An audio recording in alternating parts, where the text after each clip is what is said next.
आप सबको प्रभु यीशु मसीह के मधुर और सामर्थी नाम में जय मसीह की। मैं रवि आइजक आपके सामने एक बार फिर उपस्थित हूँ। आइए हम छोटी सी दुआ करें। धन्यवाद धन्यवाद धन्यवाद धन्यवाद देते हैं खुदा ने इस सुंदर समय के लिए जो अपने में देखने का मौका दिया। खुदा ने आपका धन्यवाद देते हैं यीशु मसीह। हम धन्यवाद देते हैं यीशु नासरी। ये क्रूस की महागाथा का जो अध्ययन हम सब कर रहे हैं यीशु नासरी, आप इसे बहुत ऐसी आशीष दीजिए यीशु नासरी। हमारे वचन के बोलने में पिता सर आप पवित्र आत्मा हमारी मदद करिए यीशु नासरी। हम दुआ करते हैं खुदा जो श्रोता हैं, जो इस वीडियो को देखते हैं यीशु नासरी, इनको सुनते हैं यीशु नासरी, उनको भी बहुत ऐसी आशीष बरकत दीजिए। उनके परिवार में बहुत ऐसी आशीष बरकत दीजिए यीशु नासरी। और इस वचन को पिता सर वो जो सब सुनते हैं यीशु नासरी, उनके मन में विश्वास दीजिए यीशु नासरी, ताकि वो आप पे विश्वास कर सके यीशु नासरी। हम दुआ करते हैं यीशु नासरी, वचन के बोलने में पवित्र आत्मा हमारी मदद करिए यीशु नासरी।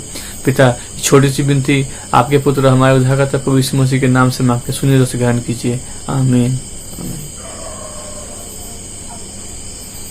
हम अध्ययन कर रहे हैं प्रभु यीशु मसीह की क्रूस की महागाथा। आज हमारा ये चौथा भाग है। ये भाग यीशु मसीह के महासभा में ले जाने के ऊपर है हमारा। और हम बाइबल इस वचन के बारे में, इस भाग के बारे में ये बताती है मत्ती सुसमाचार 26 अध्याय 57 से 68 पद तक, और मरकुस सुसमाचार 14 अध्याय 53 से 65 तक, लूका सुसमाचार 22 अध्याय 66 से 71 तक, और यूहन्ना सुसमाचार 18 अध्याय 19 से 24 तक। मैं आपके लिए मत्ती सुसमाचार 26 अध्याय 57 से 68 पद तक हम पढ़ेंगे। तब यीशु के पकड़ने वाले को उसको काइफा नामक महायाजक के पास ले गए, जहाँ शास्त्री और पुरनिये इकट्ठा हुए थे। पतरस दूर ही उसके पीछे पीछे महायाजक के आंगन तक गया और भीतर जाकर अंत देखने को प्यादों के साथ बैठ गया। प्रधान याजक और सारी महासभा यीशु को मार डालने के लिए उसके विरोध में झूठी गवाही की खोज में थे, परंतु बहुत से झूठे गवाह के आने पर भी न पाई। अंत में 2 जन आए और इसने कहा कि मैं परमेश्वर के मंदिर को ढा सकता हूँ और 3 दिन में बना सकता हूँ। तब महायाजक ने खड़े होकर यीशु से कहा, क्या तू कोई उत्तर नहीं देता? ये लोग तेरे विरोध में क्या गवाही देते हैं? परंतु यीशु चुप रहा। और तब महायाजक ने उससे कहा, मैं तुझे जीवते परमेश्वर की शपथ देता हूँ कि यदि तू परमेश्वर का पुत्र मसीह है तो हमसे कह दे। यीशु ने उससे कहा, तूने आप ही कह दिया, वरन मैं तुमसे यह भी कहता हूँ कि अब से तुम मनुष्य के पुत्र को सर्वशक्तिमान के दाहिने ओर बैठे और आकाश के बादलों पर आते देखोगे। इस पर महायाजक ने अपने वस्त्र फाड़े और कहा, इसलिए परमेश्वर की निंदा की है। अब हमें गवाही का क्या प्रयोजन? देखो, तुमने अभी यह निंदा सुनी है, तुम क्या सोचते हो?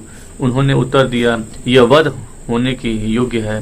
तब उन्होंने उसके मुंह पर थूका और घूंसे मारे।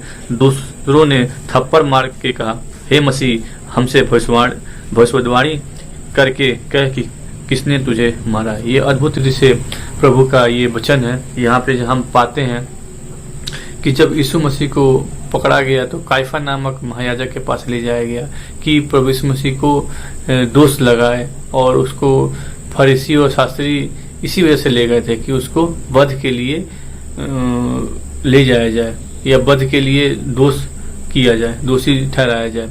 लेकिन वहाँ पे देखा जाता है कि काइफा ने उसके ऊपर बहुत से दोष लोगों ने लगाए, लेकिन उसने उसके ऊपर कोई उचित दोष नहीं पाया। उसमें से कुछ लोग ने प्रभु यीशु मसीह की लिए ये भी बोला कि ये परमेश्वर के मंदिर को बोल रहा है ढाने के लिए और 3 दिन में खड़ा करने के लिए, लेकिन वो समझ नहीं पाए कि ये किस संदर्भ में प्रभु यीशु मसीह ने उनसे बात कही थी। आगे ये भी कह रहा है कि उसने जीवते परमेश्वर की शपथ दी कि तू यदि परमेश्वर का पुत्र है तो हमसे कह दे। यीशु ने तब उनसे कहा कि तुम सही कहते हो। मनुष्य के पुत्र को सर्वशक्तिमान के दाहिने ओर बैठे और आकाश के बादलों पर आते देखोगे। ये प्रभु यीशु मसीह उस समय की घटना का विवरण कर रहे हैं जब उनका स्वर्गारोहण होने वाला था।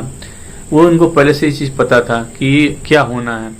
तो इस विषय में ये जो प्रभु यीशु मसीह ने बात कही, यहाँ पे उस मंडली में बैठे किसी व्यक्ति ने या उस समय जो महायाजक थे वो भी ये चीज़ को समझ नहीं पाए कि प्रभु यीशु मसीह किस संदर्भ में ये बात कर। आगे हम इसमें मत्ती, मरकुस और लूका तीनों में यही चीज़ है, और यूहन्ना में भी यही चीज़ें लिखी हुई है। हम आपके लिए थोड़ा सा यूहन्ना रचित सुसमाचार पढ़ देंगे, और यूहन्ना रचित सुसमाचार 18 अध्याय 19 से 24 पद तक देखेंगे। तब महायाजक ने यीशु को से उसके चेलों के विषय में से उसके उपदेश के विषय में पूछताछ की। यीशु ने उनको उत्तर दिया, मैंने संसार से खुलकर बातें की। मैंने आराधनालय में और मंदिरों में, जहाँ सब यहूदी इकट्ठे हुआ करते हैं, सदा उपदेश किया और गुप्त में कुछ भी नहीं कहा। यीशु मसीह यहाँ पर स्पष्ट रूप से कहते हैं कि मैंने आराधनालय में और लोगों के बीच में खुलकर उपदेश दिया, लेकिन मेरी बातें इससे छुपी नहीं और कोई चीजें गुप्त में नहीं है, फिर भी तुम मुझसे क्यों पूछ रहे हो। और उसमें से एक सुनने वाले से पूछ कि मैंने उनसे क्या कहा। प्रभु यीशु मसीह ने उस काइफा महायाजक से पूछा कि तू उन सबों से पूछ जिन्होंने ये वचन सुना है, उनसे पूछ कि मैं क्या कहता हूं उनके विषय में।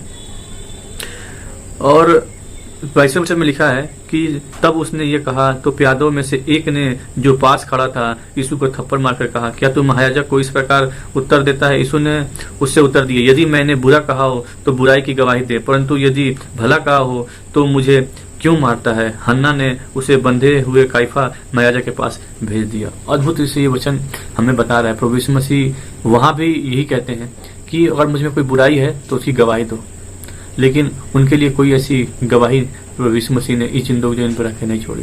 यहाँ तक कि उसको मारा गया, उसके लिए ये कहा गया कि तू भविष्यवाणी कर कि तुझे कौन मारा है। प्रभु यीशु मसीह चाहते तो उन सबों को नष्ट कर सकते थे, स्वर्गदूत की 12 पलटन को बुला सकते थे, जहाँ की हम जिक्र पाते हैं आगे वचन में। तो ये अद्भुत विषय प्रभु का प्रेम था, और उस परमेश्वर की योजना थी कि हमारे लिए प्रभु यीशु मसीह को पकड़वाया जाए और महासभा में ऐसे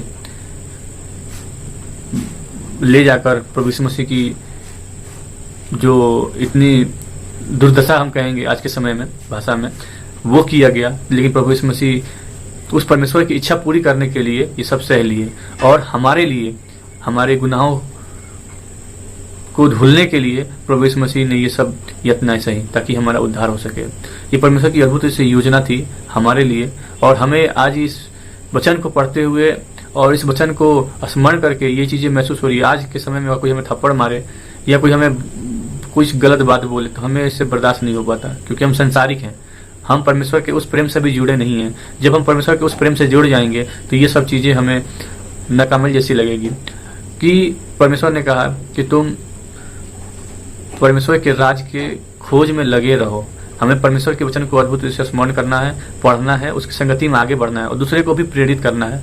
प्रभु हमें अगुवाई करेगा, क्योंकि प्रभु ने स्पष्ट रूप से ये बोला कि मैं जा रहा हूँ, तुम्हारे लिए पवित्र आत्मा को छोड़ता हूँ, देता हूँ, जो तुम्हें अगुवाई करेगा, तुम्हें सब बातें बताएगा, तुम्हें चलना सिखाएगा, तुम्हें बोलना सिखाएगा। अद्भुत रूप से ये प्रभु का वचन है। प्रभु इस अद्भुत वचन से हमें समझाए और हमें अपने जो जैसा प्रभु यीशु मसीह चाहता है वैसा हम बने, परमेश्वर के राज की खोज करें, परमेश्वर के प्रेम में लिपटे रहें, क्योंकि हम परमेश्वर से जितना प्रेम करेंगे परमेश्वर उससे ज़्यादा हमसे प्रेम करेगा। प्रभु आप सबों को बहुत ऐसे आशीष दे। आप सबों को जय मसीह की।